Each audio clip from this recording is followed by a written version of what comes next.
Bison Dhruv Vikram நடிப்புல மாரி செல்வராஜோட இயக்கத்தில் 2025 இப்போ நம்ம தீபாவளிக்கு ரிலீஸ் ஆன படம் தான் பைசன் காலமாடன். இந்த படம் எதை பற்றினது அப்படின்னா, தென் மாவட்டங்களில் இருந்து, குறிப்பாக தமிழ்நாட்டில் இருக்கக்கூடிய தென் மாவட்டங்களில் இருந்து எந்த ஒரு வளர்ச்சியுமே இல்லாத ஒரு குக்கிராமத்திலிருந்து ஒருத்தன் மேலே வந்து எப்படி தேசிய அளவில் கபடி போட்டியில் வெற்றி பெற்று பேரும் புகழும் அடைகிறான் அப்படிங்கிற ஒரு உண்மை கதையை தழுவி எழுதப்பட்டு தான் இந்த படம். இந்த படத்தில் ஏகப்பட்ட சாதிய கருத்துக்களை வந்து வழக்கம் போல மாரி செல்வராஜ் திருச்சி எழுதியிருக்கிறாரு. ஆனால் அவருடைய மற்ற படங்களுக்கும் இந்த படங்களுக்கும் கொஞ்சம் பெரியவே டிஃப்ரென்ஸ் இருக்குன்னு தான் சொல்லணும். ஏன்னா ஒரு குறிப்பிட்ட ஜாதியினரையோ ஒரு குறிப்பிட்ட கம்யூனிட்டியில் உள்ளவங்களையோ மொத்தமாக தப்பாக காட்டுறதை விட்டுட்டு the two sides of the coins, ஒரு நாணயத்தின் இரண்டு பக்கங்கள் அப்படிங்கிற மாதிரி ரெண்டு பக்கத்தில் இருக்கக்கூடிய சரி மற்றும் தவறுகள், ஒவ்வொரு பக்கத்துலையும் அவங்கவுங்களுக்கான நியாயத்தை எந்த மாதிரி வச்சிருக்கிறாங்க அப்படின்னு சொல்லி ரொம்பவே அழகா சினிமாட்டோகிராஃபில காமிச்சிருக்கிறாரு. இப்படி ஒரு கதையை எழுதின மாரி செல்வராஜுக்கு இந்த படம் வெற்றியை தான் கொடுத்துருக்குது. எப்படி பரியேறு பெருமாள் ஒரு நல்ல ஒரு வெற்றியை கொடுத்துச்சோ, அதே மாதிரி இந்த பைசன் இந்த காலமாடன் இந்த படமும் நல்ல ஒரு வெற்றியை தான் அவர் கொடுத்துருக்குது. இந்த படத்தில் நடிச்ச ஒவ்வொரு கேரக்டருமே நடித்திருக்காங்கன்னு சொல்ல முடியாது, இந்த படத்தில் அப்படியே வாழ்ந்திருக்காங்கன்னு தான் சொல்ல முடியும். ஏன்னா இந்த படத்தில் சும்மா ஏதோ ஒரு சீன்ல வந்துட்டு போற கேரக்டர் கூட அவ்வளவு சூப்பரா நடிச்சிருக்காங்க. இந்த படம் ரொம்பவுமே யதார்த்தமாகவும் உண்மைக்கு மிக அருகிலையும் இந்த படம் இருக்குது. ஸோ இப்படிப்பட்ட ஒரு படத்தை தான் இந்த வீடியோவில் நம்ம பார்க்க போறோம். இந்த படத்தோட முழு கதை தெரிஞ்சுக்கிற வீடியோ ஸ்கிப் பண்ணா பாருங்க, வாங்க வீடியோக்குள்ள போகலாம். இந்த படத்தோட ஸ்டார்டிங்ல கபடி பிளேயர் கணேசனோட வாழ்க்கையை ஃபேஸ் பண்ணி எடுத்த ஒரு கற்பனை கதை தான் அப்படின்னு சொல்றாங்க. இந்த கதைக்குள்ள போறதுக்கு முன்னாடி நீங்க இந்த சேனலுக்கு புதுசாக வந்திருந்தீங்க அப்படின்னா சப்ஸ்கிரைப் பண்ணிட்டு பக்கத்தில் இருக்கிற நோட்டிஃபிகேஷன்ல ஆளுங்கிற ஐக்கானையும் கிளிக் பண்ணிருங்க. அப்போ தான் நான் போடுற எல்லா வீடியோவும் நோடி உங்களுக்கு வந்து சேரும். கூடவே இந்த வீடியோ பிடிச்சிருந்தா மறக்காம லைக் பண்ணிருங்க. இந்த மாதிரி லைக் பண்ணா தான் இந்த வீடியோ நிறைய பேருக்கு ரீச் ஆகும். படத்தோட ஓப்பனிங் சீன்ல நைட்ல நடக்கிற மாதிரி ஆரம்பிக்கிறாங்க. ஜப்பான்ல ரஷ்யா ஏசியன் கேம்ஸோட India Pakistan kabaddi final match நடந்துகிட்டு இருக்குது. இந்த படத்தோட ஹீரோ கிட்டா, அதாவது நம்ம துருவிக்ரம், தன்னோட திறமையை வெளிக்காட்டுறதுக்காக வெளியே காத்துக்கிட்டு இருக்கிறாரு. ஆனா அப்படி அவர் காத்துக்கிட்டு இருந்தோம், அங்க அவரோட ஊர்ல மொத்த மக்களும் இந்த கபடியை மேட்ச்ல தூர்தர்ஷன்ல லைவ்ல பார்த்துக்கிட்டு இருக்காங்க. நம்ம ஊர் பையன் எப்படி விளாட போறான் அப்படின்னு சொல்லி ரொம்பவே ஆவலா பார்த்துட்டு இருக்காங்க. ஆனா இங்க என்னன்னா, நம்ம ஹீரோவை இந்தியாவோட கோச் உள்ள களத்துல இறக்கி விடாம வெளியே சப்ஸ்டியூட்ல உட்கார வச்சிருக்காரு. என்னதான் ஹீரோ இந்தியன் டீம்ல செலக்ட் ஆயிருந்தாலும் அங்கேயே அவருக்கு நிறைய குடைச்சல் கொடுக்குறாங்க. அப்படியே அந்த சீன் அங்க கட் பண்ணி இங்க பார்த்தேன்னா ஹீரோ யாரு, அவர் முதல்ல எப்படி இந்த ஜப்பான் வரைக்கும் வந்தாரு அப்படின்னு பிளாஷ்பேக் ஓப்பன் ஆகுது. இப்ப திருநெல்வேலி மாவட்டத்துக்கு பக்கத்துல இருக்கக்கூடிய ஒரு கிராமத்தை காட்டுறாங்க. இந்த கிராமத்துல ஒரு ஸ்கூலையும் காட்டுறாங்க. இந்த ஸ்கூல்ல மொத்த பசங்களும் காலையில பிரேயர் ஹால்ல இருந்தா இந்த ஹீரோ மட்டும் அதை கட்டடிச்சுட்டு கிளாஸ் ரூம்ல இருந்துகிட்டு இருக்கான். கிளாஸ் ரூம்ல இருந்து இவன் என்ன பண்ணிக்கிட்டு இருக்கான் அப்படின்னு பார்த்தோம்னா, மற்ற பசங்களோட டிஃபன் பாக்ஸ் ஒரு 10-15 டிஃபன் பாக்ஸ் இருக்கும், எல்லாத்தையும் எடுத்து வச்சு காட்டு முன்னாடி தினமா உட்காந்து சாப்பிட்டுக்கிட்டு இருக்கான். அதே நேரம் அதை பார்த்து ரவுண்ட்ஸ் வந்துகிட்டு இருந்தாங்க பிடி சாரு. அவனை பிடிச்சிருந்தாரு, பிடிச்சி 4 அடி அடிக்கிறாரு. அண்ட் அவனை அப்படி கண்டிச்சது மட்டும் இல்லாம, போடா போய் அம்மாவை கூட்டிட்டு வாடா அப்படின்னு சொல்லி சொல்றாரு. பசங்க தப்பு செஞ்சா ஸ்கூல்ல இருந்து வீட்டுல பேரண்ட்ஸை கூட்டிட்டு வர சொல்றதானங்க வழக்கம். ஸோ அதே மாதிரி ஹீரோவையும் வீட்டுல இருந்து ஆளை கூட்டிட்டு வர சொல்லி பிடி சார் சொல்றாரு. ஆனா ஹீரோ அதை கேட்ட உடனே அங்க இருந்து வேகமா ஓடுறான். அம்மாவை கூப்பிட போகாம இப்படி 10-15 ரவுண்டு நிக்காம கிரவுண்டை சுத்தி ஓடிக்கிட்டு இருக்கான் நம்ம ஹீரோ. இப்படி தாங்க எப்போ கோவம் வந்தாலும் சரி, எப்போ சோகம் வந்தாலும் சரி, எதை என்னன்னு பார்க்காம எது எக்கெட்டு போனாலும் பிரச்சனை இல்லாம யோசிக்காம டயர்ட் ஆகிற வர நிக்காம ஓடிக்கிட்டே இருப்பான். இது இவனோட ஒரு ஹேபிட். சரி, ஹீரோ இப்போ ஓடுற அளவுக்கு அப்படி என்ன நடந்துருச்சு, என்ன கோவம் என்ன சோகம் அப்படின்னு பார்த்தோம்னா, ஹீரோவுக்கு அம்மா அப்படின்னு சொல்லி ஒருத்தவங்க கிடையாது. ஸோ அவங்க அம்மாவை சார் கூட்டு வர சொன்னதுனாலே கோவத்துல எப்படி ஹீரோ ஓடுறான். ஹீரோவுக்கு அப்பா அவங்க அக்கா இந்த 2 பேர் மட்டும்தான் இருக்காங்க. இப்ப வேற பிடி சார் அம்மாவை கூப்பிட சொல்லிட்டாரு. ஸோ அதனால அம்மாவை ஞாபகம் வந்து இவன் நினைச்சு சோகமா ஓடிக்கிட்டு இருக்கிறான். இதை பார்த்து மிரண்டு போன பிடி சார், யாரியா நீ, எந்த ஊர் பையன்டா நீ, கண்டிச்சா அதுக்கு கோவப்பட்டு ஓடிக்கிட்டு இருக்கிற, அம்மா வந்து கூட்டிட்டு வான்னு சொன்னா இப்படி பண்ணிக்கிட்டு இருக்கிற அப்படின்னு சொல்லி கேட்கிறாரு. அப்ப அந்த சாருக்கு தெரியுது இவன் ஒரு ஸ்போர்ட்ஸ் பிளேயர், அதுவும் குறிப்பா கபடி பிளேயர் அப்படின்னு தெரிய வருது. பட் ஹீரோ தான் ஒரு ஸ்போர்ட்ஸ் வெறியன் அப்படிங்கிறத ஸ்கூல்ல யாருமே காமிச்சது இல்லை. இன்னும் சொல்லணும்னா ஹீரோவோட உடல் பொருள் நாடி நரம்பு ரத்தம் உடம்பு சதை அப்படின்னு எல்லாமே கபடி மட்டும்தான் ஓடிக்கிட்டு இருக்கு. ஆனா அவரோட அப்பா என்னமோ அவன் கபடி விளையாடவே விடுறதில்ல. ஏன்னா கபடி அப்படிங்கிற ஒரு விஷயத்துல தாமகம் போனா ஸ்போர்ட்ஸ் அப்படிங்கிற ஒரு விஷயத்துல போறதுக்கு வேலை சண்டை அப்படிங்கிற ஒரு விஷயத்துல போயிடும் அப்படின்னு சொல்லி அவர் ஒரு தவறான புரிதல்ல இருக்கிறாரு. இதை தெரிஞ்சுக்கிட்ட பிடி சார் ஹீரோ எப்படியே விட்ட பிளேயர் அப்படின்னு சொல்லி பாக்குறதுக்காக ஸ்கூல்ல இருக்கிற மற்ற பசங்க கூட விளையாட விடுறாரு. அங்க ஏற்கனவே 7 பேர் இருக்கிறாங்க. ஹீரோட டீம் இப்போ கீழே இருக்குது. ஹீரோ டீமுக்கு மொத்தம் 7 பாயிண்ட் வேணும். ஹீரோ 4 ரைடு போய் அந்த 7 பாயிண்ட் எடுத்து அசால்ட் பண்ணிடுறான். அதை பத்தி பிடி சார் ரொம்பவே இம்ப்ரெஸ் ஆயிருந்தாரு. இப்படி ஒரு திறமைசாலி பையன் நம்ம ஸ்கூல்ல இருந்துக்கிறானே அப்படின்னு சொல்லி அவனோட திறமையை அவங்க பிடி சார் அப்ரிசியேட் பண்றாரு. இவர மாதிரி ஒரு பிடி சார் இல்லைன்னு சொல்லி இப்போ நம்மள எத்தனையோ பேர் இயங்கிக்கிட்டு இருக்கிறோம் அப்படிங்கிறத உண்மை. சரி, வாங்க கதைக்குள்ள போகலாம். இப்படி ஒரு திறமையான கபடி பிளேயரா இருக்கிறத பார்த்து நம்ம பிடி சார் ஸ்கூல் டீம்லையும் அவரோட இன்ஃபுளுன்ஸ் யூஸ் பண்ணி சேர்த்து விட்டுறாரு. இதெல்லாம் எங்க கத்துக்கிட்டா, எப்படா இவ்வளவு சூப்பரா கபடி விளையாடுற அப்படின்னு கேட்கும்போது, சார் எங்க ஊரே கபடிக்கு ரொம்ப ஃபேமஸ் சார், கபடி தான் சார் எங்க ஊர்ல மெயின் விஷயமே அப்படின்னு சொல்றேன். அண்ட் அங்க விளையாடுறவங்களை பார்த்து இன்ஸ்பயர் ஆகி தான் சார் நான் இவ்வளவு விளையாட கத்துக்கிட்டேன் அப்படின்னு சொல்லியும் ஹீரோ பிடி சார் சொல்றான். குறிப்பா ஹீரோவோட ஊர்ல சுந்தரம் அப்படின்னு சொல்லி ஒருத்தர் இருக்காப்ல, செம்ம பிளேயர், பக்காவான பிளேயர். இவர் தாங்க இந்த டீமோட கேப்டனும். இன்னும் சொல்ல சொல்லணும்னா இந்த ஊர் டீமோட கேப்டன் இவர் தாங்க. ஆனா இந்த ஊருக்குள்ளே ஹீரோவோட அப்பாவுக்கும் சரி இவருக்கும் சரி சுத்தமா ஆகாது. அதனாலேயே ஹீரோவை இந்த ஊர் மேட்ச்ல இவர் சேர்த்துக்கிற மாட்டாரு. இதனாலேயே ஹீரோ தான் ஊருக்காக விளையாடுறது இல்ல. அப்படியே அன்னைக்கு அவனோட அந்த கபடி ஸ்கில்லை பத்தி பேசிக்கிட்டே சார் அவனை கூட்டிட்டு வந்துகிட்டு இருக்காரு. எதுக்கு அப்படின்னா அவனு சாப்பாடு வாங்கி கொடுக்கறதுக்காக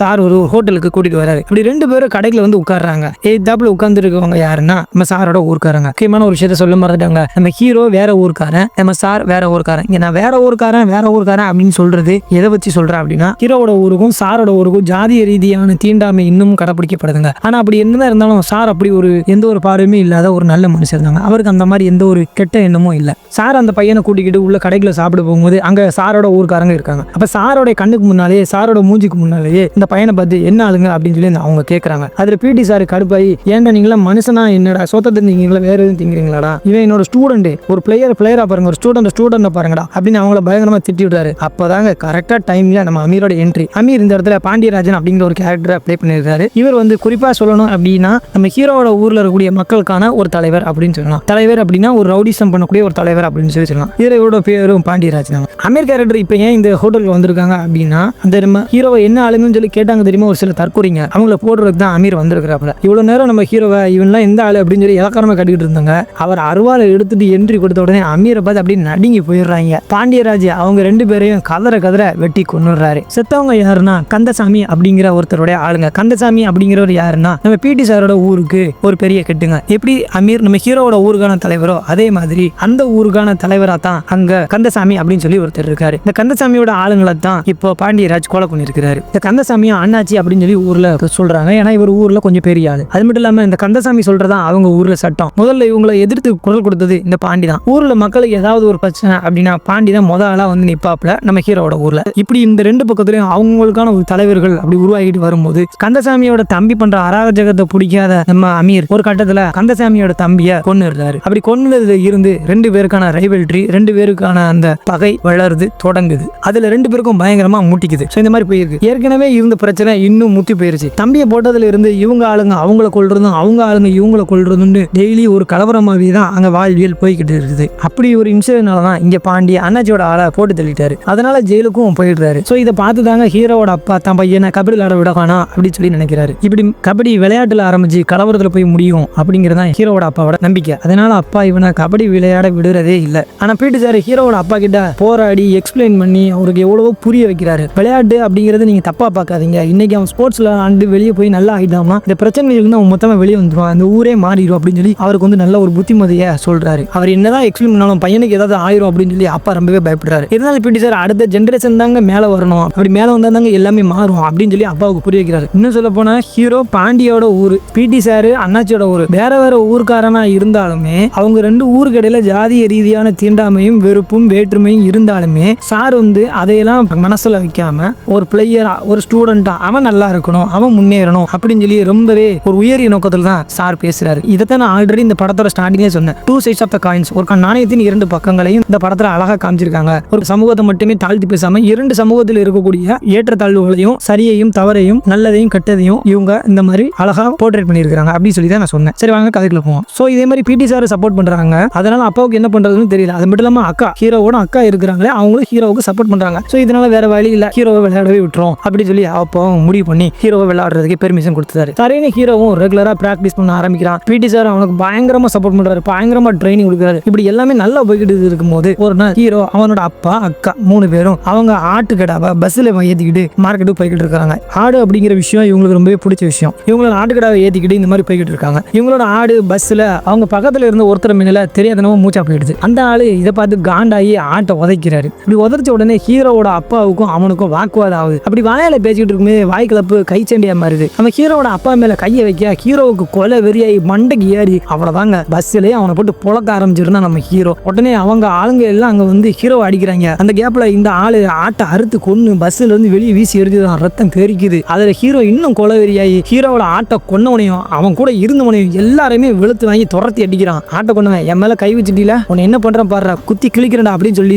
கொல்ல போறான். ஆனா அவனை அடிச்சு கத்தியை புடுங்குறான் நம்ம ஹீரோ. இப்போ வாங்கடா சண்டைக்கு அப்படின்னு சொல்லி மதம் பிடிச்ச மாதிரி நம்ம ஹீரோ நிக்கான். அப்பா கரெக்டா அங்க வந்து வேண்டாம்டா அப்படின்னு சொல்லி ஹீரோவை தடுக்கிறாரு. ஹீரோ அந்த அல்லக்கைங்க தான் அப்படின்னு நினைச்சுக்கிட்டு அப்பான்னு கூட தெரியாம அவரை பார்த்து கத்தியை ஓங்கிடுறான். நல்ல வேலை அப்பா அவனை 2 தட்டு தட்டி கத்தியை பிடிங்கிறாரு. எப்படா இந்த பெரிய வந்துச்சு உனக்கு அப்படின்னு சொல்லி கேட்கறாரு. அதோட பஸ்ல இருந்த ஹீரோவோட ஊர்க்காரங்க அவனுங்க எல்லாரையுமே அடிச்சு துரத்துறாங்க. ஹீரோ இந்த பிரச்சனையில கத்தி எடுக்கிற அளவுக்கு போயிட்டான். இந்த அளவுக்கு அவனுக்கு ஒரு வெறி வந்துட்டு இதை பார்த்தோன்னே அப்பாவுக்கு பயங்கரமா பயம் வந்துருது. இன்னும் பயம் அதிகமாயிருது. இதனால இவனை இப்படியே கபடி விளையாட விட்டுக்கிட்டே இருந்தோம்டா நாளைக்கு முன்னே இவன் ஒரு கலவரத்தை போய் தான் இப்போ அப்படின்னு சொல்லி அங்க எதுவும் இன்னும் பிரச்சனை ஆயிடும், நீ இனிமேல் கபடி பக்கமே போகக்கூடாது அப்படின்னு என்கிட்ட சத்தியம் பண்ணல, சத்தியம் பண்ணு அப்படின்னு சொல்லி சத்தியமும் வாங்கிடுறாரு. ஹீரோவும் வேற வழி இல்லாம இனிமே கபடி விளையாட போக மாட்டேன் அப்படின்னு சொல்லி சத்தியமும் பண்ணிடுறான். ஆனா ஹீரோ இப்படி இனிமே கபடியே விளையாட மாட்டேன்னு சத்தியம் பண்ணது ஹீரோயினுக்கு சுத்தமா பிடிக்கல. இதனால ரெண்டு பேரும் பயங்கரமா வாக்குவாதம் போகுதுங்க. சொல்ல போனா ஹீரோ அவளை கண்டுக்கவே மாட்டான். ஹீரோயின் பேரு ராணிங்க. இந்த ராணி ஹீரோவோட அக்காவோட கிளாஸ்மேட். இவங்க ரெண்டு பேருக்குள்ள கொஞ்சம் ஏஜ் டிஃபரன்ஸ் இருக்குங்க. அதனாலேயே என்னமோ காதல் கொஞ்சம் முன்ன பின்ன இருக்குது. அப்படி ஏஜ் டிஃபரன்ஸ் இருந்தாலும் இவங்க ரெண்டு பேரும் பக்கத்து வீடு அப்படிங்கிறதுனால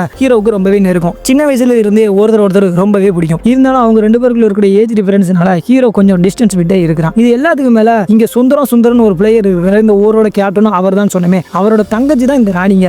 சுத்தமா லவ் ஒர்க் அவுட் ஆகாதுங்க. அதனாலேயே ஹீரோவுக்கு கூட கபடி மேட்ச்ல சேர்த்துக்கிறவங்க ஒரு மாட்டாரு அப்படின்னு நம்ம சொல்லியிருக்கிறோம். இதுதான் இங்க சிச்சுவேஷன். அப்படி என்னதான் இங்க சிச்சுவேஷன் இருந்தாலுமே சைட்ல ஒரு பக்கம் ரொமான்ஸ் வர ஸ்டார்ட் ஆகி போகுதுங்க. பட் இவங்க இந்த மாதிரி இப்படி ரொமான்ஸ் பண்ணி விளையாண்டுகிட்டு இருக்குது. அங்கிருந்து பொடுசுங்க பார்த்துடுங்க. அதை பார்த்துட்டு சொந்தரத்துக்கிட்ட போய்கிட்டு அதை போய் போட்டு கொடுத்துங்க. அவர் ஹீரோவோட அப்பா கிட்ட வந்துட்டு அசிங்கமா பேச ஆரம்பிச்சிடுறாரு. அதில் அப்படியே ரெண்டு பேருக்கும் வாய்க்கலப்பு கை கலப்பா மாறி அந்த ஆளை அப்பா மேல கை வச்சிடறாரு. உடனே அவளதான் நம்ம ஹீரோ காலமட்டம் தான் மாறிடுறான். உள்ள புகுந்து சுந்தரத்தை அடிச்சு துரத்தி நொறுக்கி விடுறான். இப்படியே ஒரு பிரச்சனையா போய்கிட்டு இருக்குது. இதனால ஹீரோவுக்கு என்ன பண்றதுன்னே இங்க தெரியல. அதனால வழக்கம் போல ஓடுவோம் அப்படின்னு சொல்லி ரோட்ல ஓட ஆரம்பிச்சிடறான். அப்ப பிடி சார் அவனை இழுத்துட்டு வந்துட்டு வண்டியில ஏத்திடுறாரு. ஏன்டா இப்பெல்லாம் ஒழுங்கா பிராக்டிஸ்க்கே வர்றதில்ல, அதோட இப்ப ரோட்ல வேற ஓடிக்கிட்டு இருக்கிறே, எதுவும் பிரச்சனையாடா அப்படின்னு சொல்லி கேட்கறாரு. அப்பதாங்க பஸ்ல நடந்த பிரச்சனையை பத்தி இந்த பையன் அவர்கிட்ட சொல்றான். அதனால அப்பாவுக்கு பண்ண சத்தியத்தையும் பத்தியும் அவர்கிட்ட சொல்றான். சரின்னு பிடி சார் அதை கேட்டுட்டு அவங்க அப்பா கிட்ட நான் பேசுறேன்டா வாடா அப்படின்னு சொல்லி கூட்டிட்டு போயிறாரு. அப்படி போய்கிட்டு இருக்கும்போது பஸ்ல வந்து பிரச்சனை பண்ணாங்க. திடீர்னு வந்து இவங்களை சுத்து போடுறாங்க. சுத்து போடுறவங்க யாருன்னா நம்ம பிடி சாரோட ஊர்க்காரங்க தான். நீங்க சார் இவனை கூட வச்சு சுத்திக்கிட்டு இருக்கீங்க, இவன் நம்ம ஆளுங்களே கிடையாது, இவன் மேல அந்த கையை எடுங்க சார், தூர விடுங்க சார் அப்படின்னு சொல்லி இந்த ஊர்க்காரங்க நம்ம ஹீரோவை விட்டுட்டு போக சொல்லி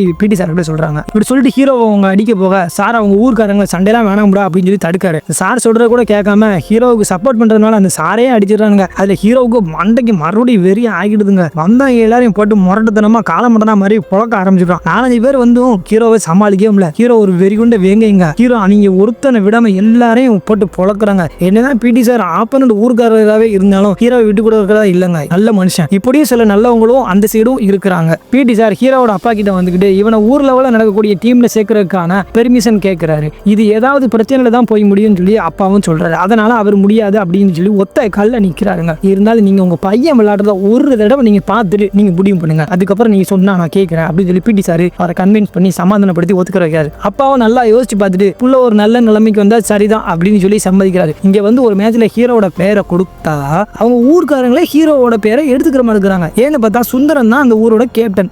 சுந்தரம் பேரை எடுத்துக்கிற மாட்டாரு. ஆனா அப்பா விடுறதா இல்லைங்க, உள்ளயே ஆசைப்பட்டுட்டான் அப்படிங்கும்போது இனிமேல் விட முடியுமா அப்படின்னு சொல்லி அதனால எப்படியோ பிரச்சனை பண்ணி ஹீரோவோட பேரை அப்பா கொடுத்துறாரு. சுந்தரம் இது வரைக்கும் ஹீரோ விளையாண்டதை பார்த்ததே இல்லை. அதனால இவனுக்கு விளையாடவே தெரியாது அப்படின்னு சொல்லி நினைச்சிட்டு இருக்காப்ல. ஆனா ஹீரோ வேற லெவல்ல உள்ள போய் கபடி ஆடுறான். கபடி ஆடுற மாதிரி இல்லைங்க, உள்ள சாமி ஆடுற மாதிரி இருக்கு. அப்படி ஆடுறான். அந்த ஊரே அவனை பார்த்து அப்படியே மெய்சில் எடுத்து போய் இருக்குது. அது அப்பாவுக்கு ரொம்பவே பெருமையா இருக்கு. நம்ம பையனுக்குள்ள இவ்வளவு திறமை இருக்கு அப்படின்னு சொல்லி அவரும் பெருமைப்படுறாரு. இது எல்லாத்தையும் பார்க்கும்போது சுந்தரத்துக்கு கொஞ்சம் வயிற்றுச்சலா இருக்குது. அது மட்டும் இல்லாம ஹீரோ பயங்கரமா விளையாண்டதுல அவனோட பேரை ஊர் டீம்லயே பெருமனடா சேர்த்துடுறாங்க. இது ஹீரோவோட ஃபர்ஸ்ட் லைஃப் டேர்னிங் பாயிண்ட்ங்க. அதை வச்சு இங்க மட்டும் இல்லாம அக்கம் பக்கத்து ஊர்லயும் போய் மேட்ச் ஆடிட்டு வரான். போற இடத்துல ஏதாவது பிரச்சனை ஆனாலும் ஆயிடும் அப்படின்னு சொல்லி அப்பா ஒரு பயத்தோட ஹீரோ கூடவே எப்போதும் துணைக்கு போய்கிட்டே இருக்கிறாரு. இதெல்லாம் ஒரு பக்கம் நல்லா போய்கிட்டு இருக்குது. இதே சமயம் பாண்டி ஜெயில இருந்து ரிலீஸ் ஆயிருந்தாப்ல. ஆனா வழியிலேயே அண்ணாச்சியோட ஆளுங்க அவருக்கு ஸ்கெட்ச் போட்டுறாங்க. போட்டு அட்டாக் பண்ண ஆரம்பிச்சிடுறாங்க. கார்ல வரும்போது வழியில அவங்க மேல குண்டு வீச இவங்க காரை வளைச்சதுல கார் பறந்து போய் பாதி கீழே விழுந்துடுது. அதுல எல்லாரும் உயிருக்கு போராடி கொண்டுட்டு இருக்க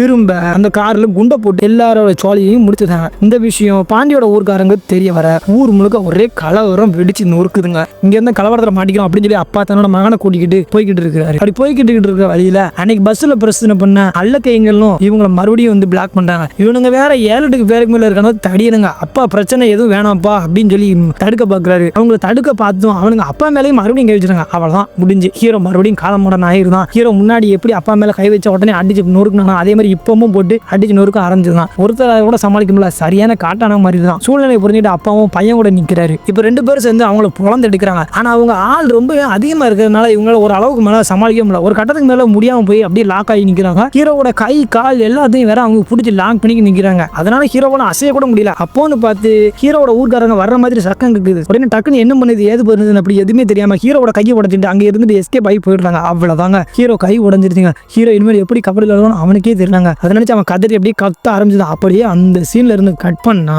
இப்போ இங்க பிரசன்ட்ல, அதாவது கதையோட பிரசன்ட்ல ஜப்பான்ல இந்தியா பாகிஸ்தான் மேட்சை காட்டுறாங்க. இந்த கபடி மேட்ச்ல அம்பையர் பாகிஸ்தானுக்கு சாதகமா பாயிண்ட் கொடுத்துறாரு. அதனால அங்க ஒரு இஷ்யூவும் ஆயிருது. அப்ப ரெண்டு டீமும் ஒரே ஸ்பாட்ல வர இருக்கிறதால பொசுக்குடி மேட்ச் டிரா அப்படின்னு சொல்லி அனௌன்ஸ் பண்றாங்க. இந்த டீம் கேப்டன் கோச் கிட்ட போய்கிட்டு இந்த மேட்ச் எதுக்கு டிரா ஆகணும், நம்ம ரீமேட்ச் கேட்கலாம் அப்படின்னு சொல்லி கேட்கறாங்க. ரீமேட்ச் வச்சா மட்டும் நீங்க எல்லாம் ஜெயிச்சிருவீங்களாடா அப்படின்னு சொல்லி கோச் கேட்கிறாரு. ஏன்னா கோச் இப்படி கேட்கறது காரணம் கேப்டன் ஒரு தமிழன். இதுல இருந்து நீங்க புரிச்சுக்கோங்க. அப்படியே அங்க கட் பண்ணா அதுல இருந்து நம்ம பிளாஷ்பேக் திரும்ப ஓப்பன் ஆகுது. அங்க அண்ணாச்சியோட ஆளுங்க பாண்டிய அட்டாக் பண்ணாங்கல்ல, அவர் இன்னும் சாகலங்க. இல்லைங்க, அவர் இன்னும் சாகலங்க, உயிரோட தான் இருக்கிறாரு. கொஞ்சம் கொஞ்சமா உடம்பு அப்படியே ரெக்கவர் ஆகிட்டு வராரு. அதே நேரத்தில் அண்ணாச்சி திரும்ப எப்படி அமீரை போடுறது அப்படின்னு சொல்லி பிளான் பண்ணி ரெடி ஆகிட்டு இருக்காரு. அதே நேரம் ஹீரோவோட கை உடஞ்சனால அவர் இது மாதிரி பண்ணவங்க மேல கொல்ல வெறியா இருக்கிறாரு. ஏன்னா ஹீரோவுக்கு கபடி தான் வாழ்க்கையே. ஆனா அந்த வாழ்க்கையே ஒழிக்கிற மாதிரி இவங்க பண்ணதுனால அவர் வெறியா நிக்கிறாருங்க. அவனுங்க ஏதாவது செஞ்சே தீரணும் அப்படின்னு சொல்லி ஹீரோ துடிச்சுக்கிட்டு வெறியா இருக்கிறாப்ல. இப்படி இருக்க பிடி சார் தான் அவனை உட்கார வச்சு புத்திமதி சொல்லி சமாதானப்படுத்துறாரு. நீயும் பதிலுக்கு அவனுங்க மாதிரி வெட்டு குத்துன்னு திரிஞ்சினா என்னைக்கிடா இந்த சமூகம் மாறும், இந்த சமூகம் மாறும்னா நீ ஜெயிக்கணும், வன்முறை எதுக்கும் தீர்வாவாதுடா அப்படின்னு சொல்லி அவருக்கு புத்திமதி சொல்றாரு. அது மட்டும் இல்லாம அடுத்து ஒரு டோர்னமெண்ட் இருக்கிறதாகவும் அதுல கான்சென்ட்ரேட் பண்றா அப்படின்னு அவர் சொல்றாரு. அந்த மேட்ச் எங்க நடக்குது அப்படின்னு பார்த்தோம்னா அண்ணாச்சியோட ஊர்ல நடக்குதுங்க. ஹீரோ உடஞ்ச கையோட அந்த மேட்ச் ஆடுறாப்ல. ஒத்த கையை வச்சுக்கிட்டு அந்த போர்டு ஓடுறாப்ல. சொல்ல போனா இங்க இருக்கிற எல்லாரை விட எல்லா பிளேயரை விட அவர் தாங்க எக்ஸ்ட்ரீமா விளையாடுறாரு. அவனோட ஆட்டத்தை பார்த்து மொத்த ஊருமே ஆச்சரியப்படுறாரு. ஏன் அண்ணாச்சியும் இதை பார்த்து ரொம்பவே பயங்கரமா ஆச்சரியப்பட்டு என்ஜாய் பண்றாரு. அவர் கூட இந்த மேட்ச்ல ஹீரோவை ஜஸ்ட் ஒரு பிளேயரா மட்டும்தான் பாக்குறாரு, தவிர்த்து அவன் இந்த ஆளு அந்த ஆளுன்னு சொல்லி அவன் பிரிச்சு பார்க்கல. ஆனா அவர் இப்படி பிரிச்சு பார்க்காம இருக்கும்போது கூட அவனோட அல்லக்கை இருக்கிறானே ஒரு முட்டாப்பையா. ஹீரோவை பிளேயர்னு கூட என்ஜாய் பண்ண விடாம அவருக்கு அண்ணாச்சி காதுகிட்ட வந்துட்டு அவன் நம்மால் இல்லைன்னு காதுக்கு பக்கத்துல கொசு மாதிரி நோயின்னு சொல்லிக்கிட்டே இருக்கிறான். ஹீரோவோட விளையாட பார்த்து இம்ப்ரெஸ் ஆன அண்ணாச்சி தன்னோட டீமுக்கு விளையாட வரியா ஒரு கெஸ்ட் பிளேயரா அப்படின்னு சொல்லி ஹீரோவை இன்வைட் பண்றாரு. ஹீரோவும் அண்ணாச்சியோட இன்வைட்டை ஏத்துக்கிட்டு அண்ணாச்சியோட டீம்ல போய் விளையாடுறாரு. அண்ணாச்சியோட ஊருக்கும் நம்ம ஹீரோட ஊருக்கும் பகை தான். அப்படி இருந்துமே ஆப்போனன்ட் ஊரா இருந்தாலும் பிரச்சனை இல்லை அப்படின்னு சொல்லி ஹீரோ விளையாட போறான். அதே நேரத்தில் இவன் இந்த ஊருக்காரன் அந்த ஊருக்காரன் எந்த ஒரு பாகுபாடுமே இல்லாம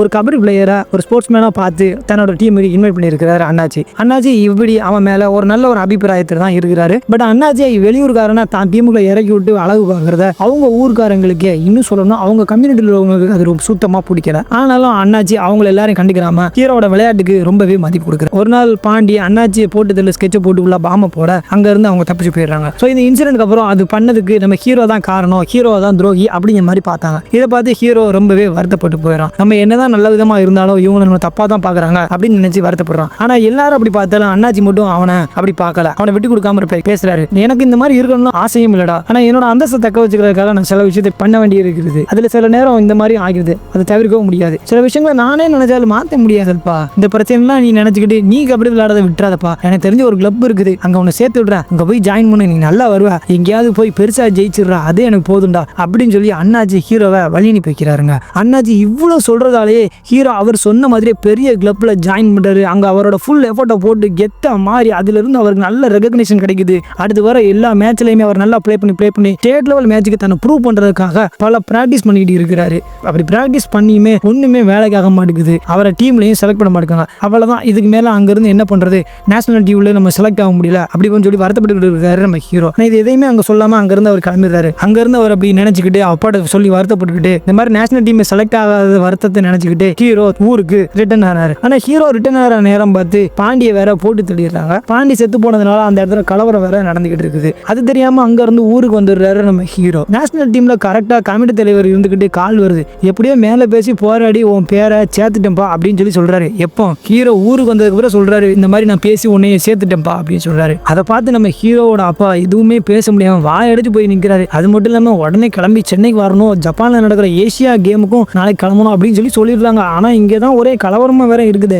இருந்தாலும் பரவாயில்ல, எப்படியா இந்த வாய்ப்பை யூஸ் பண்ணிக்கிறோம், இந்த வாய்ப்பு போனா திரும்ப கிடைக்காது அப்படின்னு சொல்லிட்டு ஹீரோட அப்பாவும் ஹீரோவும் அந்த இடத்துல இருந்து மூவ் ஆகி போறாங்க. ஹீரோ ட்ரெஸ் பாஸ்போர்ட் எல்லாத்தையுமே பேக் பண்ண ஆரம்பிச்சிருக்காரு நம்ம அப்பா. இன்னைக்கு மட்டும் சென்னைக்கு கிளம்பிட்டு போயிடணும் அப்படின்னு சொல்லி போறாங்க. அதே சமயம் ஊர்ல நடக்கிற கலவரத்தை தடுக்கிற பெரிய போலீஸ் படையே அங்க இருக்குதுங்க. இது மட்டும் இல்லாம போலீஸ்காரங்க திடீர்னு ஒரு சம்பவத்தை வேற பண்றாங்க. அது என்னன்னு பார்த்தோம்னா அண்ணாச்சி பாண்டி இவங்க ரெண்டு பேருக்குள்ள பல பிரச்சனை நடந்ததுல எப்படியோ பாண்டி செத்து போயிட்டாப்ல. ஸோ இதே நேரத்தில் அண்ணாச்சிக்கு மட்டும் தான் இருக்காப்ல. இப்போ அண்ணாச்சியும் போட்டாங்க இந்த ஏரியாவில் இந்த மாதிரி யாருமே ரவுடிங்க இருக்க மாட்டாங்க அப்படின்னு சொல்லி அவர் ஸ்கெட்சை போட்டு பொசுன்னு அவர் என்கவுண்டர்ல போட்டு தள்ளிட்டாங்க. எப்படா இப்படி போட்டு தட்டாங்க, அவர் எவ்வளவு பெரிய ஆளு, எவ்வளவு கெத்தா இருந்தாரு, அவர் ஒரு ஊருக்குள்ள ஒரு கோட்டை மாதிரி வச்சிருந்தாரு, எப்படி போலீஸ் இவ்வளவு அசால்ட்டா போட்டாங்க அப்படின்னு சொல்லி பார்க்கும்போது அண்ணாச்சியோட கையால் ஒருத்தர் தான் பாத்தீங்களா, அதாவது ஹீரோ ஹீரோ வேற ஜாதிக்காரன் வேற ஊருக்காரன் அப்படின்னு சொல்லி நம்ம அண்ணாச்சி மண்டே ஒருத்தன் கழுவிக்கிட்டே இருந்தான். பட் அண்ணாச்சி வந்து அவனை வந்து பொருட்டையே மதிக்காம இருந்தாரு. அவர் அப்படி இருந்ததுனாலேயே அவனே இன்ஃபார்மரா மாதிரி அண்ணாச்சியை போட்டு கொடுக்கறதுக்கு போலீஸ் ஹெல்ப் பண்ணிட்டான். ஸோ இதனால தான் அண்ணாச்சி சொல்லியிருக்காரு, நானே நினைச்சாலும் சில விஷயத்தை மாற்ற முடியாதுப்பாண்டு. அந்த விஷயமே அவரோட முடிவுக்கும் காரணமாயிட்டு. இன்னொரு பக்கம் ஹீரோவை சென்னைக்கு அனுப்பிக்கிறதுக்காக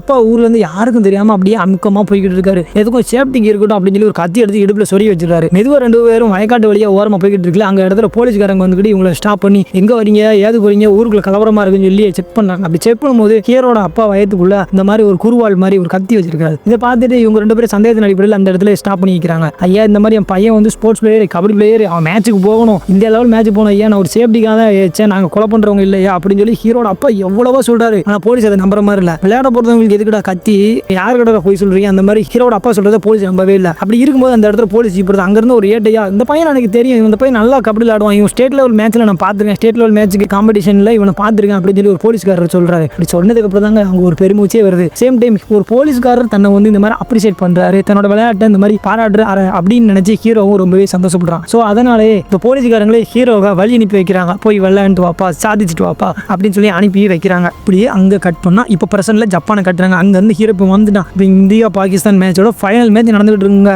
ஃபைனல்ஸ் வேற பயங்கரமா போய்கிட்டு இருக்குங்க. டைம் வேற முடிய போகுது. பாகிஸ்தான் இந்தியாவோட 3 பாயிண்ட் லீட்ல இருக்கிறாங்க. இது எல்லாத்துக்கும் மேல ஹீரோவும் கேப்டனும் வேற அவுட் ஆகி வெளியில இருக்கிறாங்க. அப்போ கரெக்டா நம்ம டீமுக்கு ஒரு பாயிண்ட் கிடைக்குங்க. அப்ப டீமோட கேப்டன் தான் உள்ள போகாம ஹீரோவை உள்ள அனுப்புறாரு. கோச் ஏன்டா அவனை அனுப்புற அப்படின்னு சொல்லும்போது, சார் நான் போய் ஜெயிக்கிறதுக்கும் அவன் போய் ஜெயிக்கிறதுக்கு வித்தியாசம் இருக்கு, நான் போனா நம்ம டீமுக்காக விளையாடணும் இந்தியாவுக்காக விளையாடணும் அப்படிங்கிற ஒரு காரணம் மட்டும்தான் இருக்கு, அவனுக்கு அதையும் தாண்டி உங்களை மாதிரி ஆளுங்களோட வாயெல்லாம் அடைக்கணும் அப்படிங்கிற ஒரு காரணமும் இருக்குது, என்னை விட சாதிக்கிற வெறி அவனுக்கு அதிகம், அதனால தான் நான் அவனை அனுப்புறேன் அப்படின்னு சொல்லி அனுப்புறாரு. அப்படின்னு சொல்லி ஹீரோ பாயிண்ட் எடுத்து உள்ள போனதுக்கு அப்புறம் என்ன நடக்க போகுது அப்படின்னு சொல்லி எல்லாரும் ஆவலா பார்த்துட்டு இருக்காங்க. ஹீரோ ஒருத்தனை போய் தொடுறாரு. உடனே 2-3 பேர் வந்து அவரை புடிய ஹீரோ 3 பாயிண்டோட உள்ள வந்துடுறாரு. பல போராட்டத்துக்கு அப்புறம் இந்த மேட்ச்ல இந்தியா வின் பண்ணிடுறாங்க. இதுலயும் குறிப்பா சொல்லணும்னா ஹீரோவை மட்டமா பேசுன அந்த கோச்சுக்கே பயங்கரமா ஷாக் ஆயிருது. இது எல்லாத்தையும் லைவ் டிவில நம்ம மக்கள் பார்த்துக்கிட்டு இருக்கிறாங்க. அப்படி பார்த்து ஹீரோட ஊர்காரங்க எல்லாரும் இந்தியா ஜெயிச்சதை பயங்கரமா கொண்டாட ஆரம்பிச்சிடுறாங்க. ஹீரோட அப்பா அக்கா ராணி ஊர்காரங்க எல்லாரும் ரொம்பவே சந்தோஷமா கொண்டாடுறாங்க. எல்லாத்துக்கும் மேல ராணியோட அண்ணனுக்கே ஆனந்த கண்ணீர் வந்துருது. அப்படி அந்த சீன்ல இருந்து கட் பண்ணா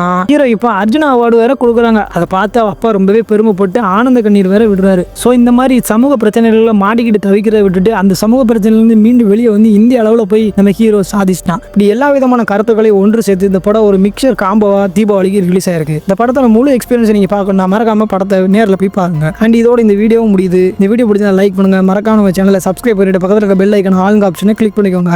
வீடியோ பார்த்ததுக்கு நன்றி.